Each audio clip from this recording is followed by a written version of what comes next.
کبھی اعلیٰ حضرت سرکار کے علم، تفقہ اور تقوی کو چیلنج کیا جا رہا ہے، تو کبھی حضرت امیر معاویہ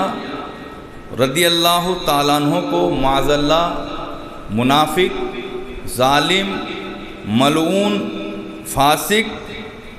اور مولا علی رضی اللہ تعالیٰ عنہ کو گالیاں دینے والا کہا جا رہا ہے، اور ان سادات کرام اور علماء اسلام کو یزیدی لعنتی کہا جا رہا ہے، جو عقائد اہل سنت پہ قائم رہ کر صحیح عقائد کی رہنمائی اور ترجمانی کر رہے ہیں۔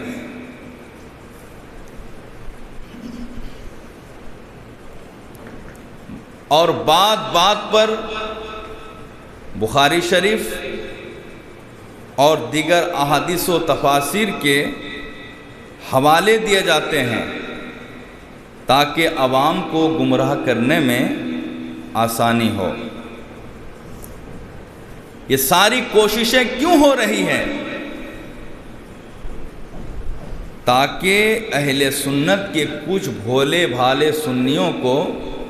نیم رافضی بنانے میں وہ کامیاب ہو جائیں۔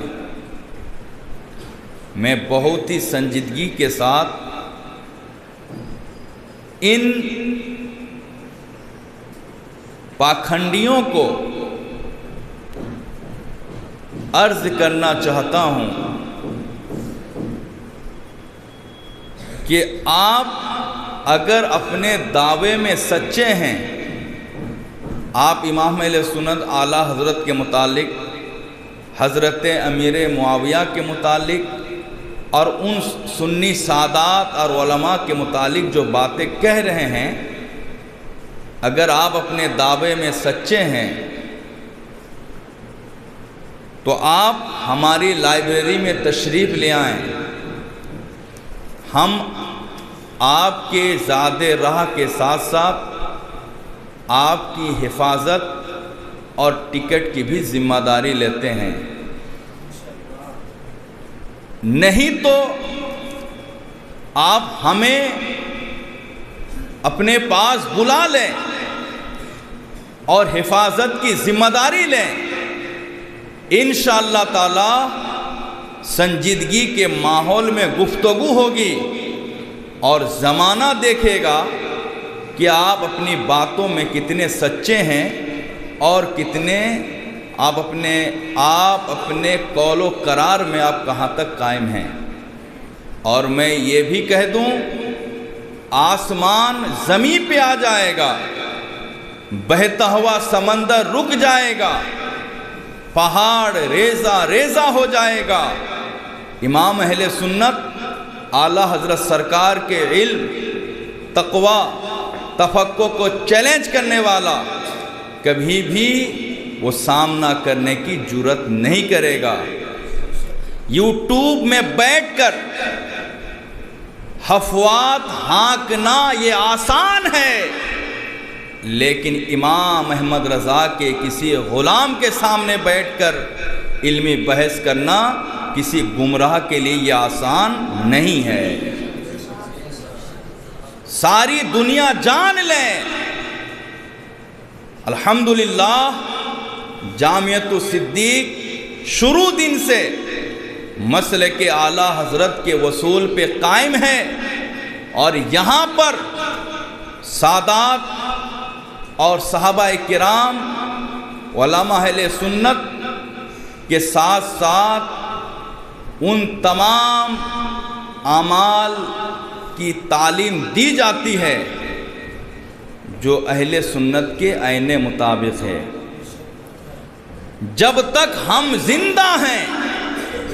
جہاں تک ہماری وسعت ہے،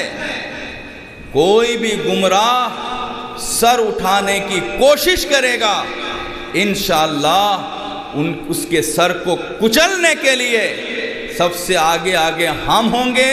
ہمارے اساتذہ ہوں گے، ہمارے ممبران ہوں گے، ہمارے طلبہ ہوں گے۔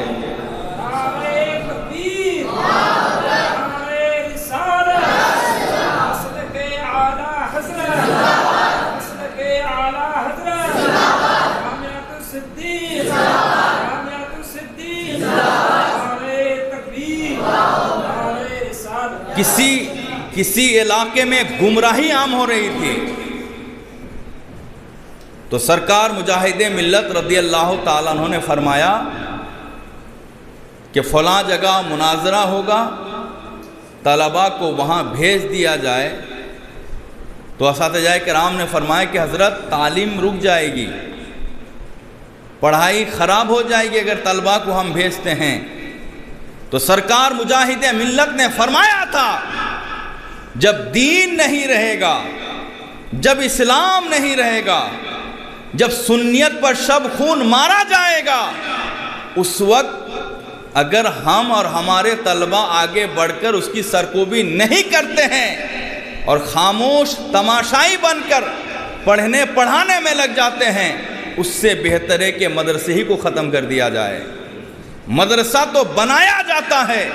اسلام اور سنیت کی حفاظت کے لیے۔ اس لیے میں آخر میں پھر عرض کرنا چاہتا ہوں، وہ لوگ جو اردو بھی ڈھنگ سے پڑھ نہیں سکتے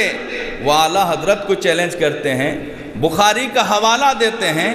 جبکہ بخاری کی عبارت پڑھ نہیں سکتے، بخاری شریف کا مکمل نام کیا ہے بتا نہیں سکتے۔ تو ایسے لوگ اگر یوٹیوب میں بیٹھ کے چیلنج کریں اور ہم خاموش بیٹھیں تو یاد رکھو قیامت کے دن ہمیں گونگا شیطان قرار دیا جائے گا۔ یاد رکھو کانٹے پہ چلنا، انگارے پہ چھلانگ لگانا ہمیں گوارا ہے، مصطفیٰ کریم کی بارگاہ میں اللہ کے رسول کے سامنے میدان محشر میں کوئی ہمیں گونگا کہے یہ ہمیں کبھی گوارا نہیں ہوگا۔ اس لیے جو لوگ اس طرح کی بخراتی کرتے ہیں ہم انہیں کہتے ہیں فوارے پہ رہ کر لندن کے سیر کا خواب دیکھنا آسان ہے، امام احمد رضا کے غلاموں سے الجھنا آسان نہیں ہے، نئے مزدور بن کر ہرنی شکار کرنا آسان ہے، امام احمد رضا کے جیالوں کا سامنا کرنا آسان نہیں ہے۔ ہم امام احمد رضا کے علم اور عمل کے وارث ہیں، جب بھی ان کے علم، عمل، تقوی، طہارت پہ کوئی انگلی اٹھائے گا ہم انشاءاللہ آگے بڑھ کے اس کی انگلی کو توڑ دیں گے اور زمانے کو بتائیں گے احمد رضا کا سکہ کل بھی چلتا تھا، آج بھی چلتا ہے، قیامت تک چلتا رہے گا۔ اللہ تعالیٰ سیف اللہ المسلول تاج الفہول مفتی سلمان اظہری کو لمبی زندگی عطا فرمائیں اور ان کے نقش قدم پہ ہم سبوں کو چل کر اللہ اس کے رسول سے سچی محبت کی توفیق عطا فرمائیں۔ وآخر دعوانا ان الحمدللہ رب العالمین۔ السلام علیکم۔